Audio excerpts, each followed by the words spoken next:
The Adventures of Huckleberry Finn by Mark Twain. Chapter 13. Well, I catched my breath and most fainted, shut up on a wreck with such a gang as that. But it warn't no time to be sentimentering. We'd got to find that boat now, had to have it for ourselves. So we went a quaking and shaking down the starboard side, and slow work it was, too. Seemed a week before we got to the stern. No sign of a boat. Jim said he didn't believe he could go any further, so scared he hadn't hardly any strength left, he said. But I said, come on. If we get left on this wreck, we are in a fix sure. So on we prowled again. We struck for the stern of the Texas and found it, and then scrabbled along forwards on the skylight, hanging on from shutter to shutter, for the edge of the skylight was in the water. When we got pretty close to the cross-hall door, there was the skiff, sure enough. I could just barely see her. I felt ever so thankful. In another second, I would have been aboard of her, but just then the door opened. One of the men stuck his head out only about a couple of foot from me, and I thought I was gone. But he jerked it in again and says, "Heave that blame lantern out of sight, Bill." He flung a bag of something into the boat, and then got in himself and sat down. It was Packard. Then Bill, he come out and got in. Packard says in a low voice, "All ready. Shove off." I couldn't hardly hang on to the shutters, I was so weak, but Bill says, "Hold on. Did you go through him?" "No, didn't you?" "No. So he's got his share of the cash yet."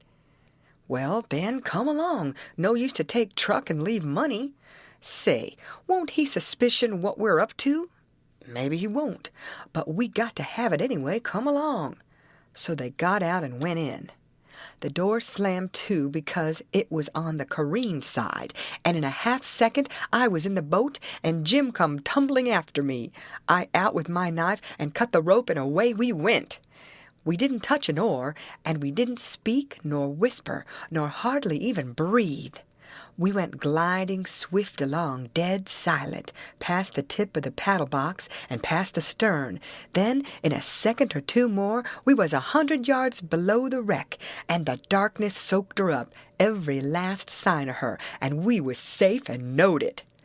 When we was 300 or 400 yards downstream, we see the lantern show like a little spark at the Texas door for a second, and we knowed by that the rascals had missed their boat and was beginning to understand that they was in just as much trouble now as Jim Turner was. Then Jim manned the oars, and we took out after our raft. Now was the first time that I begun to worry about the men. I reckon I hadn't had time to before. I begun to think how dreadful it was, even for murderers, to be in such a fix.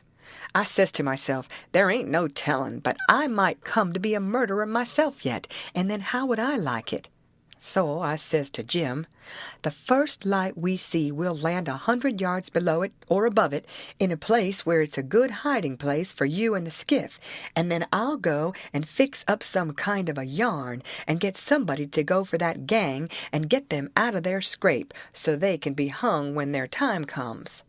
But that idea was a failure, for pretty soon it begun to storm again, and this time worse than ever. The rain poured down, and never a light showed. Everybody in bed, I reckon. We boomed along down the river, watching for lights and watching for our raft. After a long time the rain let up, but the clouds stayed, and the lightning kept whimpering, and by a flash showed us a black thing ahead, floating, and we made for it. It was the raft, and mighty glad was we to get aboard of it again.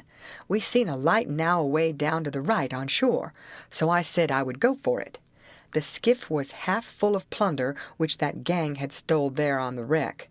We hustled it on to the raft in a pile, and I told Jim to float along down and show a light when he judged he had gone about 2 mile, and keep it burning till I come.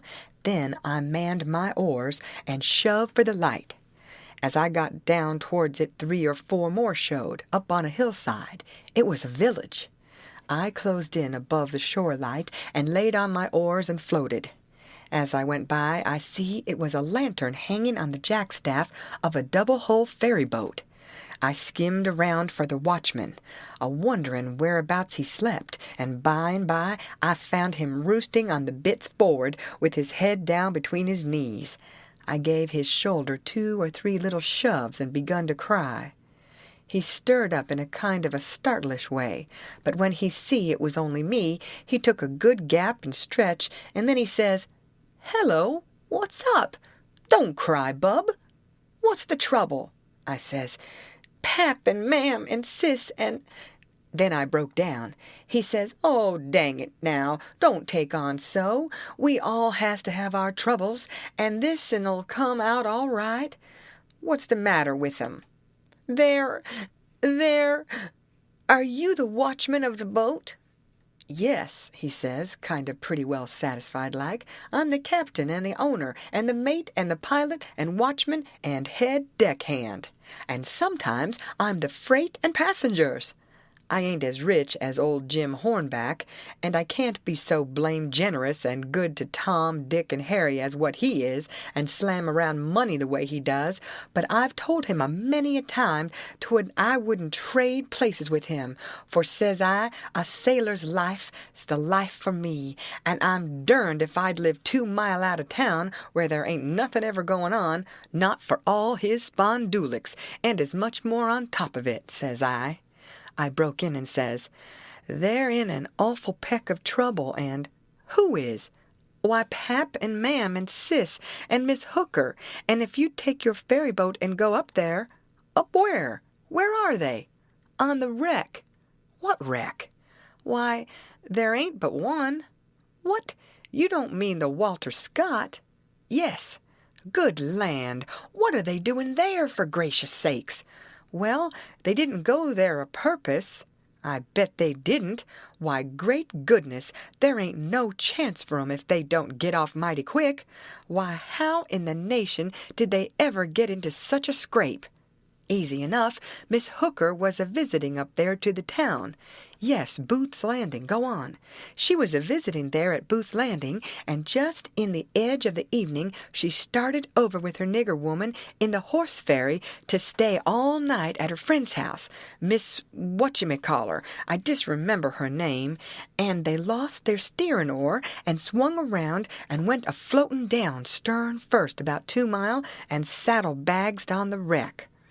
And the ferryman and the nigger woman and the horses was all lost. But Miss Hooker, she made a grab and got aboard the wreck. Well, about an hour after dark we come along down in our trading scow, and it was so dark we didn't notice the wreck till we was right on it, and so we saddle-bagsed.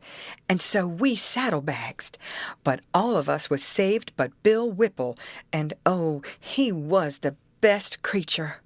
I most wished it had been me, I do. My George, it's the beatin'est thing I ever struck. And then, what did you all do?"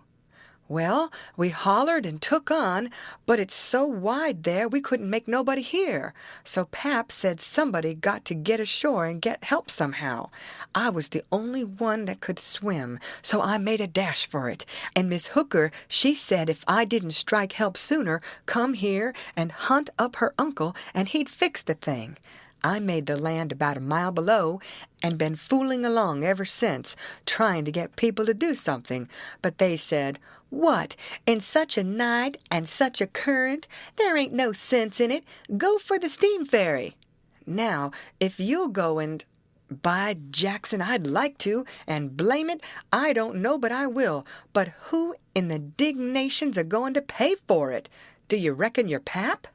"Why, that's all right. Miss Hooker, she told me particular that her Uncle Hornback—" "Great guns! Is he her uncle? Looky here, you break for that light over yonder way, and turn out west when you get there, and about 1/4 of a mile out you'll come to the tavern. Tell him to dart you out to Jim Hornback's, and he'll foot the bill. And don't you fool around any, because he'll want to know the news. Tell him I'll have his niece all safe before he can get to town. Hump yourself now. I'm a-going up around the corner here to roust out my engineer." I struck for the light, but as soon as he turned the corner, I went back and got into my skiff and bailed her out, and then pulled up shore in the easy water about 600 yards, and tucked myself in among some wood boats, for I couldn't rest easy till I could see the ferry boat start. But take it all around, I was feeling rather comfortable on account of taking all this trouble for that gang, for not many would have done it. I wished the widow knowed about it. I judged she would be proud of me for helping these rapscallions, because rapscallions and deadbeats is the kind the widow and good people takes the most interest in. Well, before long here comes the wreck, dim and dusky, sliding along down. A kind of cold shiver went through me, and then I struck out for her. She was very deep, and I see in a minute there weren't much chance for anybody being alive in her. I pulled all around her and hollered a little, but there wasn't any answer. All dead still. I felt a little bit heavy-hearted about the gang, but not much, for I reckoned if they could stand it, I could. Then here comes the ferry boat, so I shoved for the middle of the river on a long downstream slant, and when I judged I was out of eye reach, I laid on my oars and looked back and see her go and smell around the wreck for Miss Hooker's remainders, because the captain would know her Uncle Hornback would want them. And then pretty soon the ferry boat give it up and went for the shore, and I laid into my work and went a-booming down the river. It did seem a powerful long time before Jim's light showed up, and when it did show, it looked like it was 1,000 miles off. By the time I got there, the sky was beginning to get a little gray in the east, so we struck for an island and hid the raft and sunk the skiff and turned in and slept like dead people. End of chapter. Read by Lorraine Montgomery for Lit to Go on the web at fcit.usf.edu.